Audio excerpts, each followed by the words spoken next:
E aí, galera do Me Salva, tudo bem?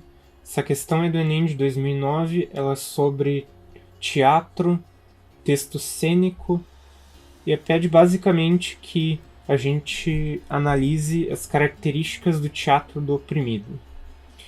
Considerando-se as características do teatro do oprimido apresentadas, conclui-se que, bem, para a gente responder essa questão, a gente vai ter que ler o texto aqui em cima. Bem, a gente pode sublinhar algumas palavras-chave como oprimido, método teatral, sistematização, desmecanização, física e intelectual, cidadão comum, dentre algumas outras como condução ou fim da história. Então vamos lá. Conclui-se que, letra A, esse modelo teatral é um método tradicional de fazer teatro que usa nas suas ações cênicas a linguagem rebuscada e hermética falada normalmente pelo cidadão comum. Bem, aqui no texto a gente lê que a linguagem teatral do teatro do oprimido não deve ser diferenciada que é utilizada cotidianamente pelo cidadão comum. Então, a linguagem que a gente usa no dia a dia, ela não é uma linguagem rebuscada e hermética, né? Então a gente pode descartar a alternativa A por completo. Alternativa B. A forma de recepção desse modelo teatral se destaca pela separação entre atores e público, na qual os atores representam seus personagens e a plateia assiste passivamente ao espetáculo.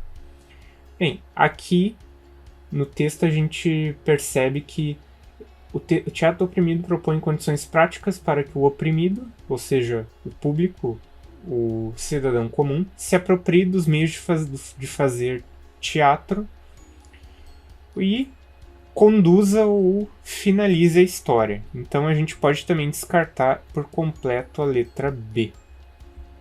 Tá certo? Letra C.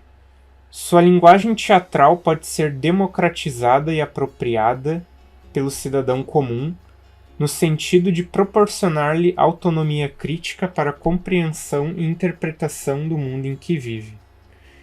Bem, é uma questão verossímil, né? Uma alternativa verossímil, então vamos deixar ela aqui de molho.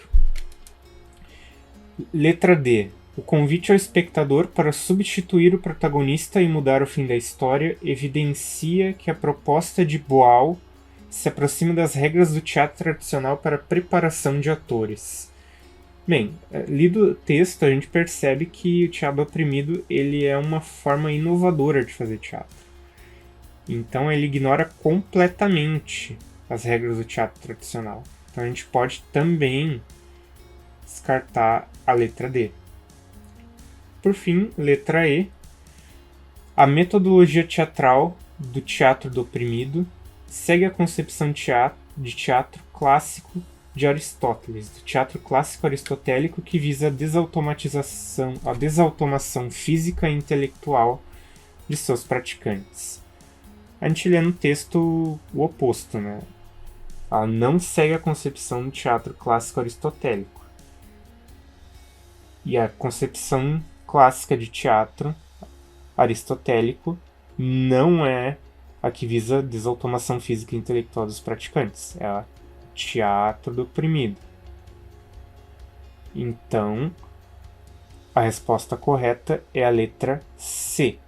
Sua linguagem teatral pode ser democratizada e apropriada pelo cidadão comum no sentido de proporcionar-lhe autonomia crítica para compreensão e interpretação do mundo em que vive. A alternativa correta é a letra C, portanto.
E aí, pessoal do Me Salva, tudo bem? Essa questão é do Enem de 2010, da prova de linguagens, é sobre interpretação de texto, sobre o uso da internet. E diz aqui o enunciado: as novas tecnologias de informação e comunicação, como a Wikipédia, têm trazido inovações que impactaram significativamente a sociedade. A respeito desse assunto, o texto apresentado mostra que a falta de confiança na veracidade dos conteúdos registrados na Wikipédia... Bem, aqui a gente não precisa necessariamente ler o texto várias vezes para descobrir a resposta, né? Só lembrar, assim, se alguma vez a gente já escutou algum dos nossos professores falando mal da Wikipédia ou das algumas fontes da internet. Porque, querendo ou não, por ter como tema principal a escritura coletiva, os textos da Wikipédia trazem informações que podem ser editadas e reeditadas por pessoas do mundo inteiro. A gente já escutou isso alguma vez, né? Ou seja, a relevância da informação não é determinada pela tradição cultural, como nas antigas enciclopédias, mas pela dinâmica da mídia. E assim, questiona-se a possibilidade de serem encontradas informações corretas entre sabotagens deliberadas e contribuições erradas. Então vamos ver. Os conteúdos registrados na Wikipédia. A falta de confiança na veracidade dos conteúdos registrados na Wikipédia. Letra A. Acontece pelo fato de sua construção coletiva possibilitar a edição e reedição das informações por qualquer pessoa no mundo inteiro? Bem, é uma alternativa verossímil, né? Então a gente pode deixar ela em stand-by por enquanto. Letra B. Limita a disseminação do saber, apesar do crescente número de acessos ao site que a abriga por falta de legitimidade. Aqui a gente pode facilmente descartar essa alternativa B, porque quem acessa a Wikipédia sabe, né, que tem todo tipo de informação lá, então a informação é democratizada, disseminada e não limitada. Letra C. Ocorre pela facilidade de acesso à página, o que torna a informação vulnerável, ou seja, pela dinâmica da mídia. Uma alternativa, uma resposta possível, né? Vamos deixar ela em stand-by também. Letra D. Ressalta a crescente busca das enciclopédias impressas para as pesquisas escolares. Bem, aqui o texto ele trata inteiramente sobre o uso da Wikipédia, né? E o que ela é. Então a gente pode descartar também a letra D. Letra E. Revela o desconhecimento do usuário, impedindo-o de formar um juízo de valor sobre as informações. Também é uma alternativa verossímil, né? Porém, se a gente for prestar atenção no enunciado, de acordo com o texto, a falta de confiança na veracidade dos conteúdos registrados na Wikipédia não ocorre pela falta de acesso facilidade de acesso à página, o que torna a informação vulnerável. Ainda que o acesso seja fácil, essa não é a resposta. Então a gente pode descartar a letra C. E também a falta de confiança não ocorre ou não revela o desconhecimento do usuário, até porque sempre nas páginas da Wikipédia tem aquela abinha lá, né? Editar, né? Que aparece. E quem não editou nenhuma vez na Wikipédia, que atire a primeira questão certa, né? Que acerte essa questão, por favor. Então a gente pode descartar também a letra E. E a gente fica, portanto, com a resposta na letra A. A falta de confiança na veracidade dos conteúdos acontece na Wikipédia pelo fato de sua construção coletiva possibilitar a edição e reedição das informações por qualquer pessoa no mundo inteiro. Beleza?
E aí, pessoal do Me Salva, tudo bem?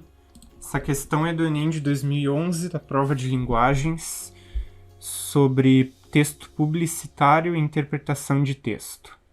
Nível de dificuldade razoável. Vamos ver. O anúncio publicitário está intimamente ligado ao ideário de consumo quando sua função é vender um produto. No texto apresentado, utilizam-se elementos linguísticos e extralinguísticos para divulgar a atração Noites do Terror, de um parque de diversões. O entendimento da propaganda requer do leitor... Aí temos algumas afirmações aqui nas alternativas. Bem, pela forma que esses pés estão colocados aqui na imagem, né, a gente percebe que se tratam dos pés de um cadáver.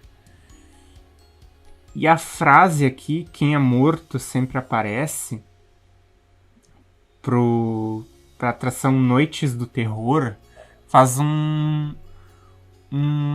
tem intertextualidade, faz um jogo de palavras com o dito popular, quem é vivo sempre aparece.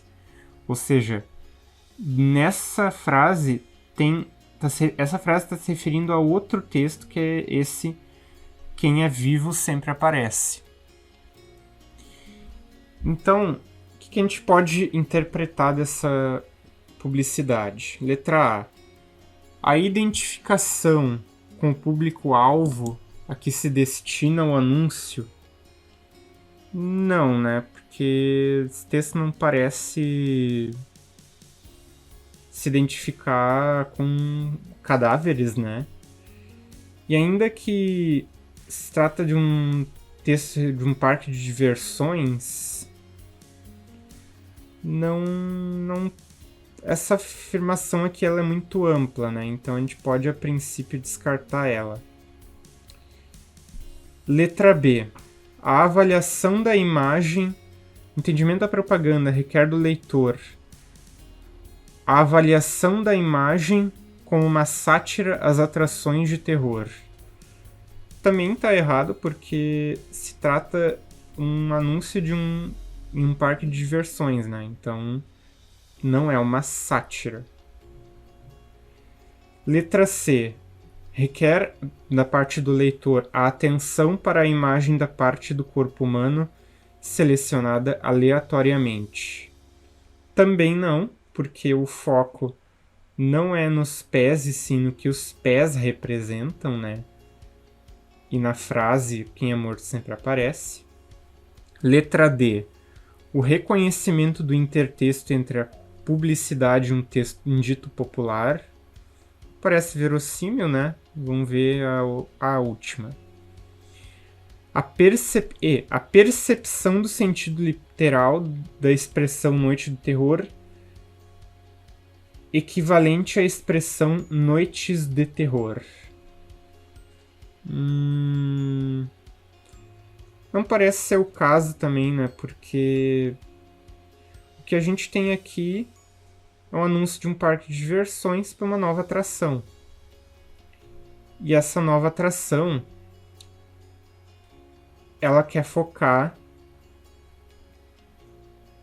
no terror que ela vai gerar no público.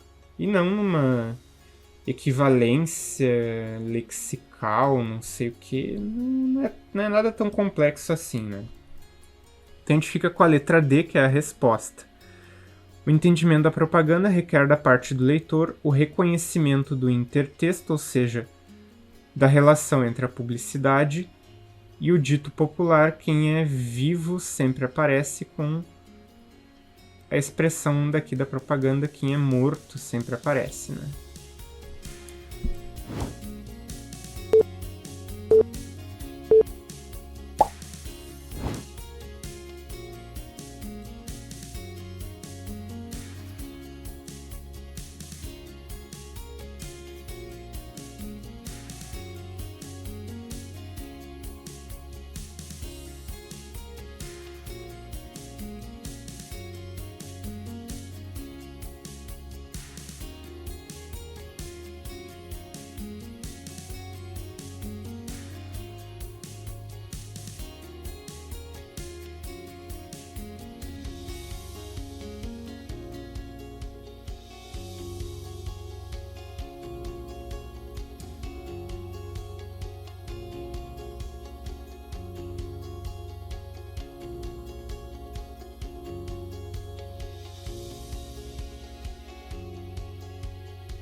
E aí, galera do Me Salva, tudo bem? Essa questão é do Enem de 2012, é da prova de linguagens. O nível de dificuldade dela é um pouco difícil. É de interpretação de texto. E aí diz aqui assim: a inquietação existencial do autor com a autoimagem corporal e a sua corporeidade se desdobra em questões existenciais que têm origem. Eita. Vamos lá, né? Primeiro aqui a gente tem em termos-chave: autoimagem corporal, ou seja, é da mente.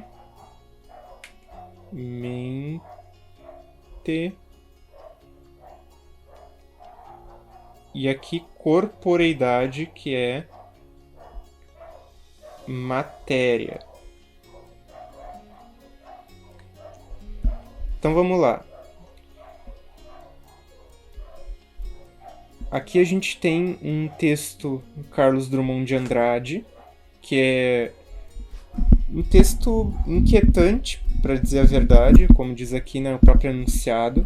Ele traz uma reflexão sobre o verbo ser e sobre existir, sobre o que a gente... qual a atitude que a gente tem perante o existir, o ser, quando a gente cresce. A palavra-chave importante aqui é crescer. Então vamos lá. Questões existenciais que têm origem. Letra A. No conflito do padrão corporal imposto contra as convicções de ser autêntico e singular. Vamos pensar um pouquinho. Para descobrir a resposta, a gente pode vir aqui para o finalzinho. Ó. O que vou ser quando crescer? Sou obrigado a crescer? Posso escolher? Não dá para entender. Não vou ser. Não quero ser. Vou crescer assim mesmo. Sem ser. Esquecer. Tem origem no conflito do padrão corporal imposto contra as convicções de ser autêntico e singular. Vamos pensar assim, quando a gente se deparou com a questão, o que eu vou ser quando crescer, né, e tal. A gente volta e meia se questionava assim, cara, né, o que vai acontecer, né? O que será que vai acontecer ao meu redor, né, com as pessoas que eu conheço e tal? A gente pensa nessa questão sempre de uma forma bastante subjetiva, né? Então, por isso que aqui ser autêntico e singular faz algum sentido, né? Então, a gente vai deixar essa alternativa em stand-by por enquanto. Letra B. Na aceitação das imposições da sociedade seguindo a influência de outros. Aqui no final do texto a gente percebe que não é bem assim, né? O eu lírico quer justamente se revoltar contra a influência dos outros. Na confiança no futuro, letra C, ofuscada pelas tradições e culturas familiares. Bem, uma leitura mais atenta aqui desse trecho faz a gente perceber que o eu lírico está preocupado com o presente e não com o futuro, né? Então, letra C também podemos descartar.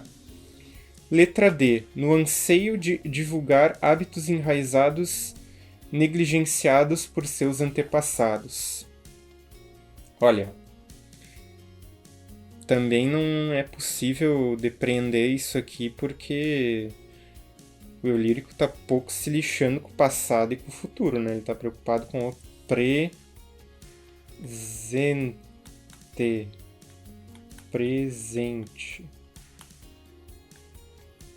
Letra E. Na certeza da exclusão revelada pela indiferença de seus pares.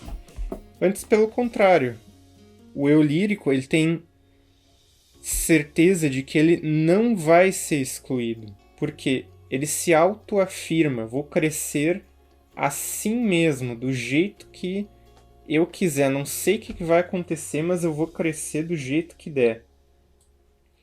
E aí a gente fica com a letra A, que é a resposta, no conflito do padrão corporal imposto contra as convicções de ser autêntico e singular.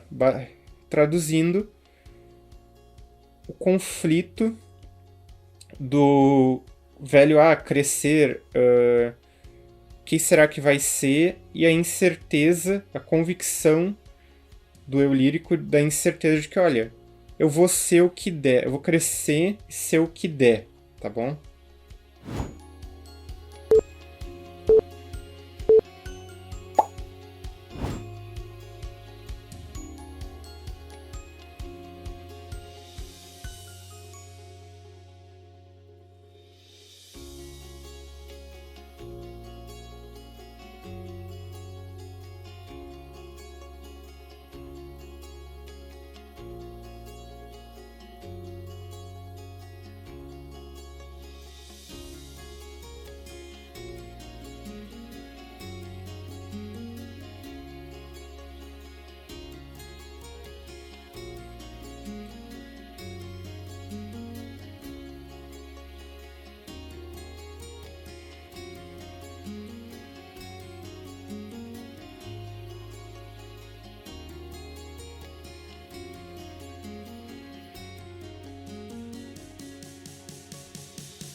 E aí, pessoal do Me Salva, tudo bem? Essa questão é da prova de linguagens do Enem de 2012 sobre interpretação de texto. O nível de dificuldade dela é razoável e o que a questão pede é que a gente extraia desse texto a informação na alternativa que melhor o resume. A gente pode já sublinhar aqui algumas palavras-chave, né? Thunderbird e Send Later. Então tá. Considerando-se a função do Send Later, o objetivo do autor do texto e-mail com hora programada é: letra A. Eliminar os entraves no envio de mensagens via e-mail. Bem, basicamente o texto ele é bem neutro em relação às vantagens e desvantagens, prós e contras do uso do e-mail, né? E um trecho que a gente pode destacar aqui é este. Depois de instalado, ele, o SendLater, cria um item no menu de criação de mensagens que permite marcar o dia e a hora exatos para o envio do e-mail. Só um ponto negativo: para garantir que a mensagem seja enviada na hora, o Thunderbird deverá estar em execução. Senão mandará o e-mail somente na próxima vez que for rodado. Então vamos lá. O objetivo do autor do texto é eliminar os entraves no envio de mensagens via e-mail. Plausível, né? Vamos deixar essa aqui em stand-by. B. Viabilizar a aquisição de conhecimento especializado pelo usuário.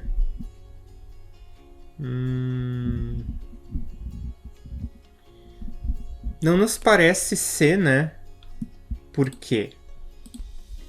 Não nos parece ser essa alternativa correta, porque viabilizar a aquisição de conhecimento especializado pelo usuário parece uma tomada de posição, né? E se a gente lê bem o texto, ele é neutro. Então, essa resposta a gente pode descartar a princípio. Letra C. Permitir a seleção dos destinatários dos textos enviados. Nada é mencionado a respeito disso, então a gente pode descartar também a letra C. Letra D. Controlar a quantidade de informações constantes no corpo do texto. Igualmente, nada é mencionado no texto a respeito disso, então letra D deixamos de lado. Letra E. Divulgar um produto ampliador da funcionalidade de um recurso comunicativo. Plausível, né?